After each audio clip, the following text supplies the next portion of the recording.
The story begins in 1944 during World War II when the Nazis summoned a demon from hell to wage war on Earth. During their ritual, Professor Trevor Bruttenholm and his compatriots interfered with their summoning and rescued a child from hell. The scientists and researchers who found him raised him like a son in an Air Force base in New Mexico, away from prying eyes. They later taught him honor, kindness, and a sense of right, naming him Hellboy. It was later known that Hellboy was the child of the demon Azazel and the witch Sarah Hughes. They later founded the Bureau for Paranormal Research and Defense, BPRD, an international organization that protects the world from occult and supernatural threats.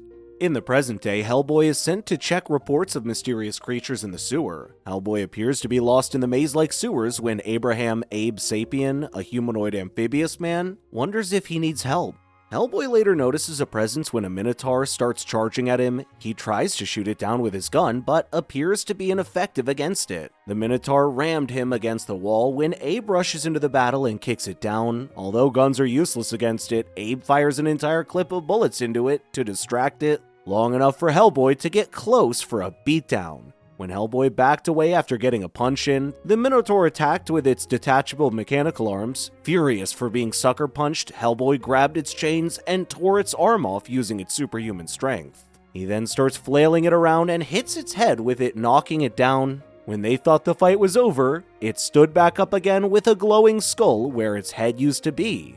Abe asks Hellboy to leave it to him. When he jumps on its back and pulls the skull out, Abe wonders who the mastermind is behind the mechanical minotaur and thinks it couldn't have been Hephaestus. He even thought of Daedalus at one point, given that he is quite capable of doing it since he did design the labyrinth.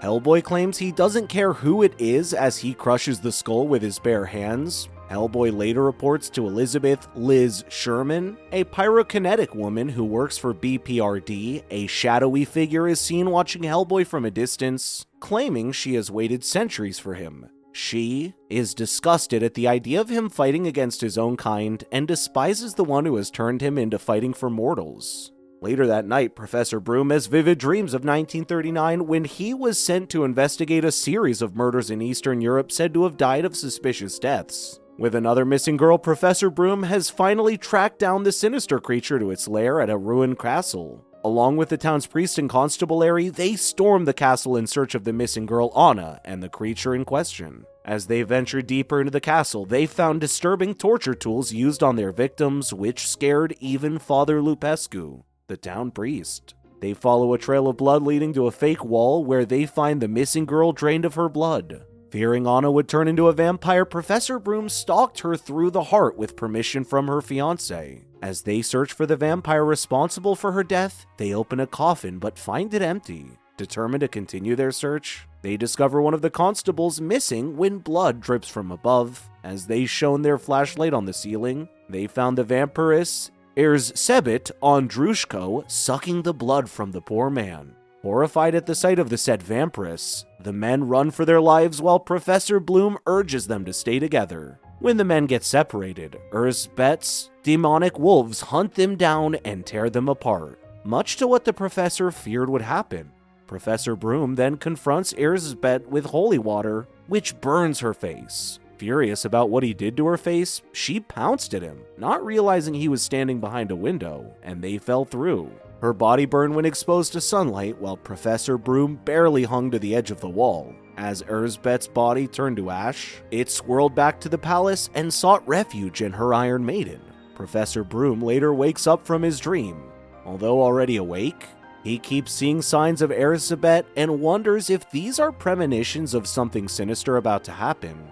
Tom Manning, the director of BPRD, and Professor Kate Corrigan arriving for the brief to hand out their assignments. Initially, Hellboy was assigned to Trung Ram Monastery in Tibet, said to have been built from the bones of 9,000 monks before it was dismantled and burned by the Mongols in the 13th century. At the same time, Liz and Abe will be going to Lake Okanagan in British Columbia, where there have been reported sightings of Ogopogo. Lastly, a friend of the Bureau's has requested the team to check an old house in the Hamptons recently purchased by Oliver Trumbolt, a well-renowned hotel and casino tycoon who claimed the place is haunted. Although they think it's a publicity stunt and a waste of time, Mr. Trumbolt has strong ties with Senator Langsford, the figurehead providing the Bureau with precious funding and budget, which they couldn't refuse. They decided to send in the new kid, Sidney Leach, a human metal detector who had never seen any action in the field.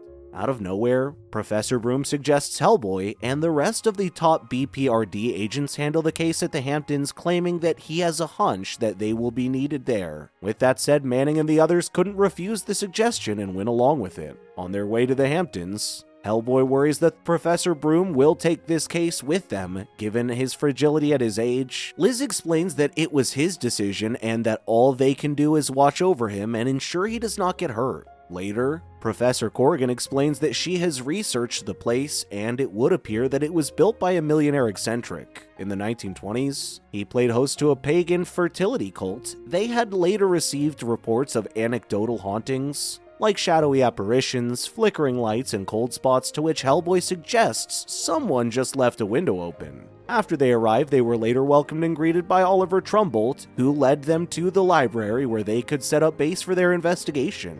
Liz and Sidney later set up their cameras where they find statues crying. Liz thought it was a stunt pulled by their host when they saw a bleeding ghost right before their eyes. Even Abe and Hellboy had their fair share of ghostly encounters. Hellboy later confronts Professor Broom, claiming that ghosts appear to be asking for help, but not from him. They later find hundreds of ghosts on all their cameras. Making their way to Professor Broom, the ghosts surrounded them and lifted him into the air, to which he chanted some words before the ghosts disappeared. They later discover some writings on the floor warning them about Mariana, Molnar, and Trezka Bolo, the twin witches who trained the vampiress Erzsébet Ondrushko, the famed Hungarian blood countess. It was said that Erzsébet believed bathing in young women's blood would give her beauty and immortality. Professor Broom explains that these ghosts are the victims of Erzsébet when she was alive. She murdered 613 young women to feed her vanity, but it wasn't after she was dead that her worst atrocities happened. The professor suspects that someone might be trying to bring her back. Still, without a body, they would need something intimately connected to her, to which Mr. Trumbolt led them to his collection of artifacts from Erzsébet's castle. Mr. Trumbolt explains that Hecate, a Greek goddess, was claimed to be the queen of the witches. Even Erzsébet herself claimed to be a high priestess of Hecate. After seeing everything, Professor Broom suspects something more sinister is at play. In a flashback, it was shown that Erzsébet once visited Father Lupeska at his church. She warned him that an Englishman would come for help after another woman went missing. She corrupted his faith and made him question his belief in God. She claims his God has only left him with unanswered prayers and false hopes of the afterlife. In contrast, her goddess has given her power beyond anyone's imagination and eternal beauty. Later that night in the garden, the twin witches call out to their goddess Hecate to resurrect their so-called priestess, Erzsébet, using a ring that belonged to her. In a flashback, it was shown that Anna visited Father Lupeska with her worries about the escalating deaths happening in town.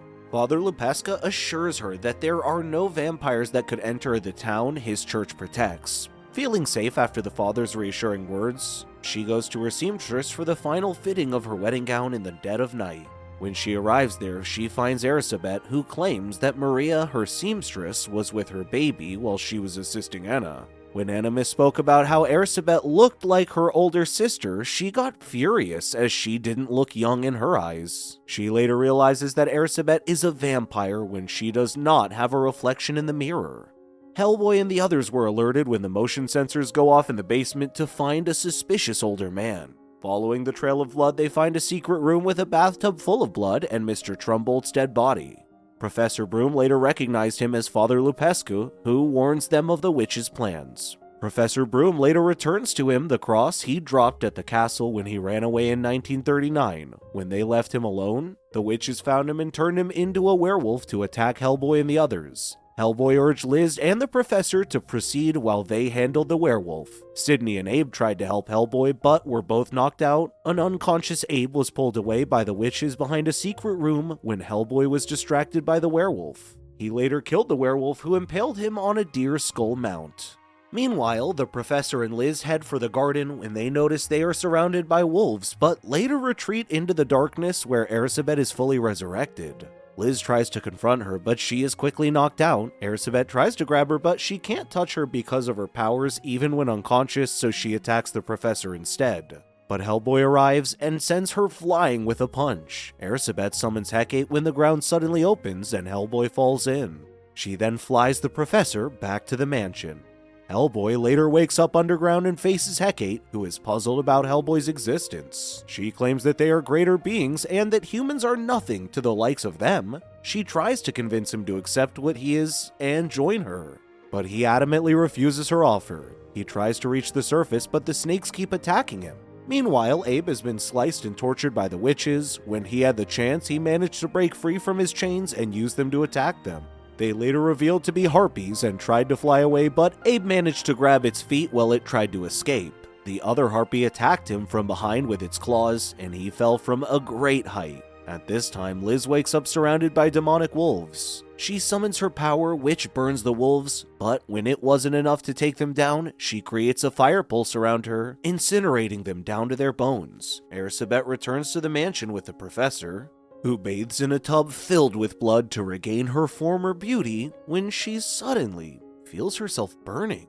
It turns out that the professor has mixed holy water in her bath when they initially found it with Father Lupescu. Furious, Ersebet pounced at the professor and realized she jumped at him to be staked. With Ersebet finally killed, the ghosts, including Father Lupescu, materialized into their former human forms and thanked the professor, eventually freeing them from torment.